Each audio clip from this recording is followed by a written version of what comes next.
ചേച്ചി ചേച്ചി അവിടെ ഇരുന്നാ മതിയാ. ഇതൊക്കെ അറിയണ്ടേ ചേച്ചി? ഞാൻ തന്നെ എല്ലാം ഒന്ന് പറയണേ ചേച്ചിയുടെ അടുത്ത്. ചേച്ചി അറിഞ്ഞില്ലേ കാര്യങ്ങളൊന്നും? ഇല്ല. ചേച്ചി അറിഞ്ഞില്ലേ? സുധേര മോന്റെ കാര്യമൊന്നും അറിഞ്ഞില്ലേ ചേച്ചി? ഇല്ല, നീ ഇവിടെ ഇരിക്കും. പക്ഷെ ഇതൊക്കെ അറിയണ്ടേ? ചേച്ചി അറിഞ്ഞ സുധയുടെ മോന് A+ കുറവാന്ന് പറഞ്ഞ അവിടെ ഭയങ്കര പ്രശ്നമാണ്. എന്ത് ചെയ്യാനെന്ന് പറ. അതുപോലെ ആ രാഗിണീനെ മോക്ക് ഫുൾ A+ ഉണ്ട്. എന്നിട്ട് ആ കൊച്ചിന് എവിടെ അഡ്മിഷൻ കിട്ടിയില്ല ചേച്ചി? ദേ വരുന്നു ആ നാറി നടന്നു വരുന്ന. ഇവ ഇങ്ങോട്ടാണല്ലോ ചേച്ചി വരുന്നത്. എന്തിനാ ഇങ്ങോട്ട് വരണത്? ആർക്കറിയാം. എന്തായാലും നമുക്ക് നോക്കാം അവ എന്താ പറയുന്നേന്ന്.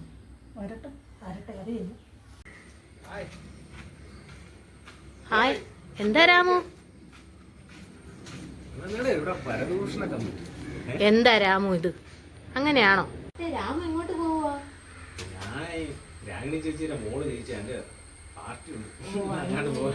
അപ്പൊ തങ്കോണി ചേച്ചി എന്ത് ചെയ്യും? എനിക്കറിഞ്ഞു അവിടെ ശരി രാമു. അവരെ കാര്യങ്ങളെല്ലാം എനിക്ക് പോട്ടാ.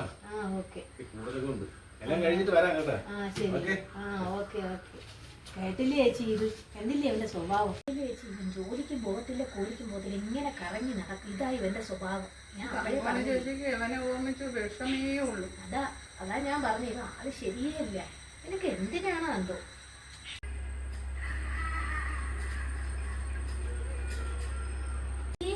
ചേച്ചി അറിഞ്ഞാ? ചേച്ചി അപ്പൊ അറിഞ്ഞില്ലേ? ഇല്ല. തങ്കോണി ചേച്ചിയുടെ മോൻ രാമു മരിച്ചുപോയി. എങ്ങനെ? ചിക്കൻ എങ്ങാണ്ട് തൊണ്ടേ കുരുങ്ങി ഇന്നലെ രാത്രി എങ്ങാണ്ട് മരിച്ചെന്നാണ് പറയണത്. അയ്യോ എടി, നമുക്ക് പോണ്ടേ? നല്ലൊരു ചെറുക്കനായിരുന്നു. ശരി എന്നെ ചേച്ചി, നല്ലൊരു. ഞാൻ അതിനാണ് ഒരുങ്ങി വന്ന. ചേച്ചി പോയി ഒരുങ്ങിയിട്ട് വാ, ഡ്രസ്സ് ഒന്ന് മാറ്റിയിട്ട് വാ. ഞാൻ കുറച്ച് അപ്പോഴത്തേക്ക് കുറച്ച് ലിപ്സ്റ്റിക് ഇടട്ടെ ചേച്ചി. ചേച്ചി പോയി ഒരുങ്ങിയിട്ട് വാ. ശരി.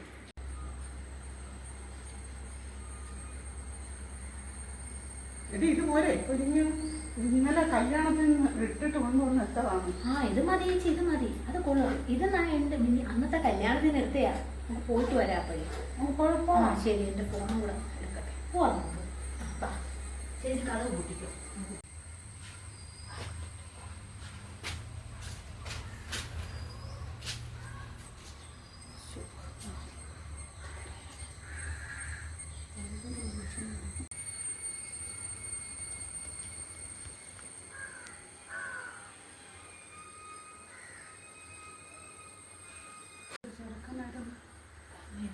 പരോപകാരി ചെറുക്കനായിരുന്നു. നാട്ടുകാർക്കും വീട്ടുകാർക്കും ഇതുപോലൊരു തക്കപ്പെട്ട സ്വഭാവം ചെറുക്കയില്ലായിരുന്നു. ഇത്രയൊക്കെ ഒരു മനുഷ്യരാകും. വിശ്വസിക്കാൻ പറ്റുന്ന നല്ലൊരു പയ്യനായിരുന്നു. ഇപ്പോൾ ചെയ്യാനാണെന്ന് പറ. ഇങ്ങനെ ഒരു ഉപകാരമുള്ള പയ്യൻ വേറെ ഇല്ലായിരുന്നു. ആ തങ്കമണി ചേച്ചി എങ്ങനെ സഹിക്കും? ജീവനോടെ ഇരുന്നപ്പം ഒറ്റ തിണ്ടികൾ എന്നെ നല്ലത് പറഞ്ഞു.